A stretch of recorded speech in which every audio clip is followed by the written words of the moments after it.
Now, when it comes to the question which widget should be used, you can also search for Flutter Widget Catalog, and you'll find an official documentation page which gives you various widget categories which you can browse to learn about some of the most important widgets offered by Flutter. So the different building blocks you can use in your code.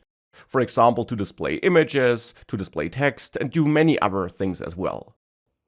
Now, please don't go to this page and learn all these widgets by heart now. That's not how you will learn how to build Flutter apps. Instead, you will learn about all the important widgets step by step throughout the course, and you will see that in the end, you will always end up using the same 10 or 20 core widgets with some occasional niche widgets used for specific use cases.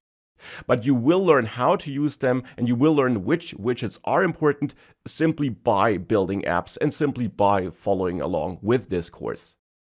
Nonetheless, it's good to know that this page exists. And here, from this page, from the Flutter Widget Catalog, we have to use at least 2 core widgets offered by Flutter to have a basic user interface. And the first widget, which we want to use for that, which we therefore pass to run app, is the Material App widget, written like this: capital M at the beginning and then capital A inside of the word. This is one of the widgets provided by Flutter, and we have access to it here because of this import. So the same package that in the end gave us access to run app also gives us access to all these core widgets like Material App. Now you then use a widget in code, you create a widget, so to say, by adding opening and closing parentheses after the widget name. So Material App is the widget name, and this now creates the widget. Now this of course looks a bit like calling a function. It looks like what we did with run app before, right? We also called that like this initially. Now here we're calling Material App.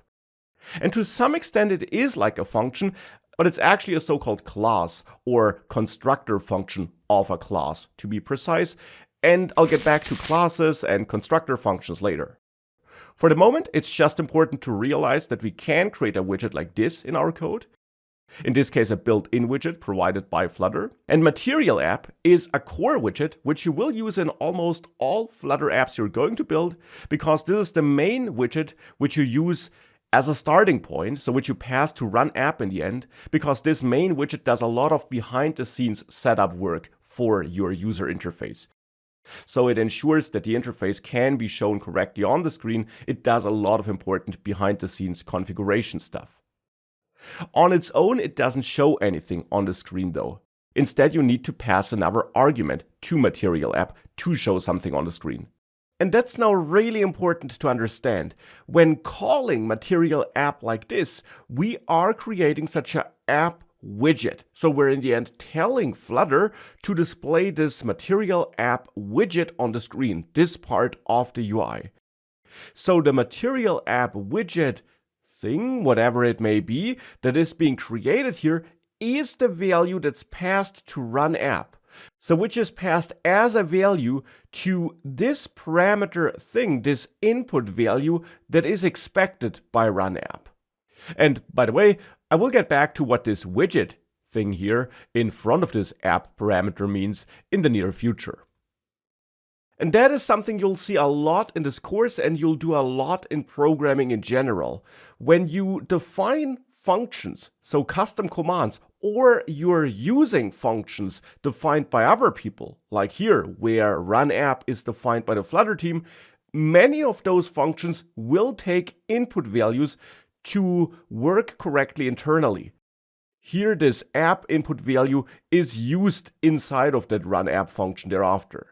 It's not important to understand what exactly happens with it here, but it is used internally. So being able to pass input values to functions so that those functions can then do something with those input values is a crucial part of programming in general. And here it's this Material App widget thing that's passed as an input value to run app.